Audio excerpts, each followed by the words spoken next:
Ekibiina ekitwala omuzannyo gwa Luddo mu ggwanga kitangazizza ku nsonga z'omuzannyo guno oluvannyuma lw'okuggulwawo kw'ebyemizannyo. Akulira Luddo mu Ekawempe, Hussein Kityo, ategeezezza ng'amateeka n'ebiragiro ebyateekebwawo gavumenti we batagenda bisobola. Bimu ngaffe kati abatwala kuba ne ku lukiiko luli oluddukanya omuzannyo gwa Luddo mu ggwanga ndi omu kubamu abaguddukanya ku boodi eyo, naye mu nsonga eyo liigi twagiyimiriza Super League olw'ensonga nga titulina busobozi busobola kukebera basambi bonna ku ttiimu ziri 16 nga buli ttiimu erina abasambi abasukka 8. Era basazeewo liigi eno esazibwemu wadde beewandiisa mu National Council of Sports. Tebafuna buyambi bumala, y'ensonga lwaki basazeewo okusazaamu liigi eno. Buli musambi alina okukebererwa emitwalo 24 ng'obusobozi titubulina.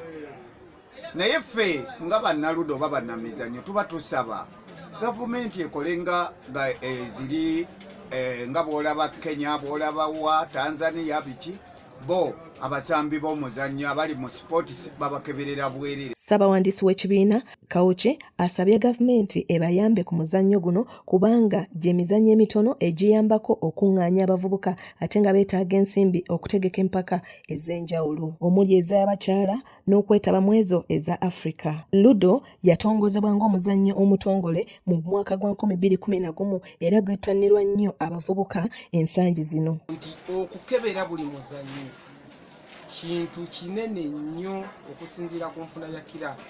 So tusaba gavumenti eveeyo etuyambe okukebera ku bazannyi abo tulabe nga ate omuzannyo guno tukwasiza wamu okulaba nga gugenda muki.